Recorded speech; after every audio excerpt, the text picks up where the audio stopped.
Thank you, Jason David Frank. And Mr. Saban. That's Tom. And that's Chris. The original Mighty Morphin Power Ranger movie. We're going to review it, so stay tuned. It's PRNT time. This is Jason David Frank, the Green Ranger.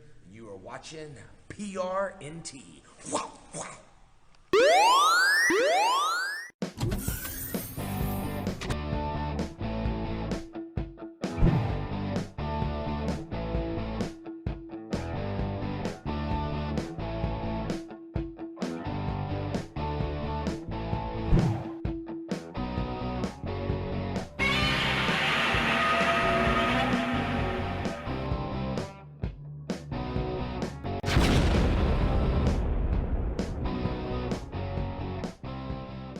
Welcome, Rangers. To this episode of PRNT, your source for all things Power Rangers. On this episode, we are going to talk about and review the original Mighty Morphin Power Rangers movie. That's right. We're going to compare the differences between the movie and the show, and we're just going to talk about everything we liked in general. Right. So, start off. To start off, we're going to say that the timeline of this movie is between seasons 2 and 3 of the original TV series. First off, we start off in the movie. There's construction workers. They're doing their work, and then all of a sudden, they uncover a hyperlock chamber. Right. During the nighttime hours, Rita and Zed make an appearance, and Zed seems really excited because he's been searching for this for like 2,000 years, I guess. So with his help, the egg and the hyperlock chamber are opened. That's right. When the egg opens, Rita says, "You've been searching around for a bucket of snot?" So that was kind of funny. Yeah. But it turns out when the egg is opened and the snot forms, it turns into Ivan Ooze, a slimy, gelatinous purple character. Now, being trapped for 6,000 years, the first thing he does, of course, is to stretch. But after he's released, him and Zed do some talking, and then Zed and Rita leave.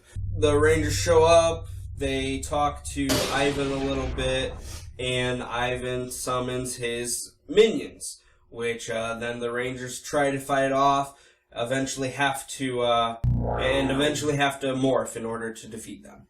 While the Rangers are fighting these minions, Ivan decides he's not going to waste any time screwing around, and he decides to go to the power chamber. He goes in, talks to Zordon, and just wrecks the place. I mean, he just destroys everything that was awesome in the command center.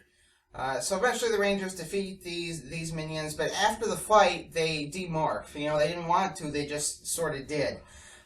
So they have to walk back to the command center, and when they get back, they find the place has been destroyed. Zordon's laying in the bottom of his little tube. Alpha's all banged up. Everything is just destroyed. Okay, so the Rangers are concerned about Zordon. They know that his life force is not going to last long, and Alpha mentions a great source of power on a distant planet, and he has just enough energy in the command center to teleport them there. I don't want to give much away, so we're going to end our plot summary there. But we want to explain that this movie is set in a different universe than the TV series. So we're going to talk about our points of why it's a different universe. The first reason we enlisted it is in a different universe is because in this movie, the power that the Rangers do find on this distant planet are very similar to the ninja powers they acquire in Season 3. And you're not going to get the same powers twice, so we know that this had to occur in an alternate timeline before the Rangers of the TV series got their ninja powers later. Right. Another reason is in the opening sequence, they do like a little Star Wars word flying through the screen thing. But during that time, it says that Zordon recruited 6 Rangers. We know that in the TV series, that's not true. He recruited 5 Rangers.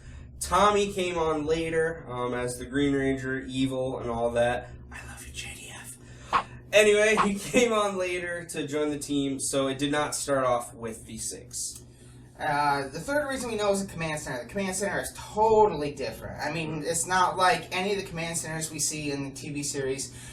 So these and a few other reasons we know that this movie happened in a different universe than the TV series. So next on our list of things we're going to talk about is the suits. In the show, obviously, they're spandex, unless you talk to the RPM team. It's not spandex. But in the movie, it's more armored. The helmets are way thicker. Kimberly has this huge monster chin that I like to joke about. Right. The suits are just way different. We also see new weapons.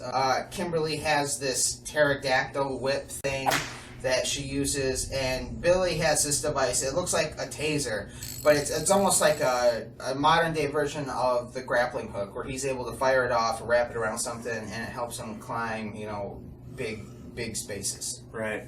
Some things we really liked from this movie that we took away. They kept the original characters, the original actors to the characters. Yep. They were the same. They didn't try to bring in new characters to be new Power Rangers. It was adapted from the Power Rangers we know and love. Yeah, some humor we also saw that we really liked. The famous Power Ranger one-liners. In the movie, the Rangers are fighting like these creatures made out of rock, and they get them to kind of fight each other, and one rock creature ends up like splitting the other one right in half, right down the middle, and Billy says, "Talk about a splitting headache." So they have the Power Rangers one-liners that we like to see. That's right. Another thing that I really loved that I wish we would see more in the show, towards the end of the movie, we actually see the Rangers doing their own individual Zord fighting. We get to see them piloting their own vehicle and really showing how powerful each individual is, as well as a team. So I really loved that we got to see some individual Zord fighting. Something I would like to note about the Zords. If you compare the city and the Zords in the movie to the cities and the Zords in the shows, the Zords in the movie are way smaller in comparison. We see buildings that are taller than Zords and everything in the movie, whereas in the show, the buildings are like this compared to us being the Zords. So in the movie, the Zords are way smaller. So those are things we liked. There were some things that raised questions, though. If Ivan Ooze was such terrible creature that he had to be locked away, why didn't Zordon put some sort of protection around this hyperlock chamber? Another question we have is, out of nowhere, we see this pig character. Babu, Squash, and Finster are all missing from the movie, but we get this pig character out of nowhere, and in the movie it doesn't quite explain it. He is actually Goldar's second cousin 3 times removed on his mother's side or something like that. Another question, how does Ooze know about the history that he missed while he was locked away? I mean, he references the Renaissance, the Black Plague, the Brady Bunch reunion, which he wouldn't have even known about the Brady Bunch to be worried about a Brady Bunch reunion. So that raised a question. Maybe he got TV signals in his or something. Wait a minute, Tom.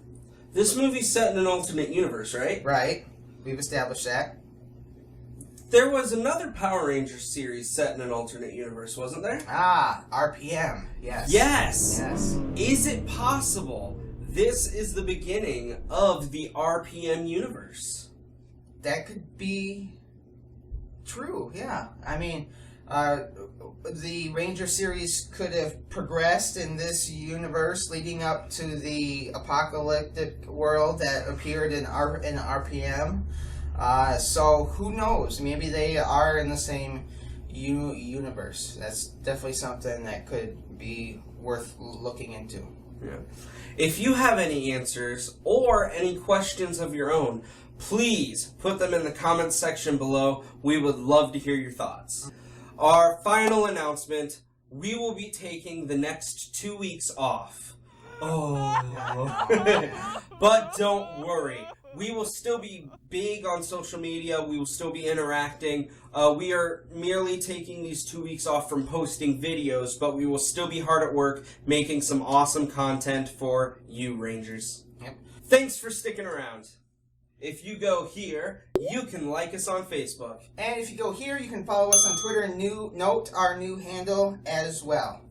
If you go here, you can follow us on our new Instagram. And remember, our hope is that the power will always protect you. Let's power down. Now we move on to a magical segment I've been wanting to start forever. It's called The Wall of More Phenomenal Things. We are wanting to make a collection of all things Power Rangers, and we finally have stuff to start off this collection. Yeah. First off, we have a piece of artwork. Thanks to Jalapeno, we'll put his information down below.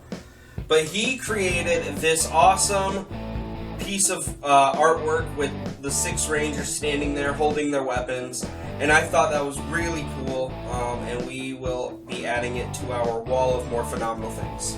If you watched our review episode last week Wednesday, you saw that we got to meet the yellow Lost Galaxy Ranger, Serena Vincent. We had her sign this for us. So we're definitely going to be adding this to the wall, for sure.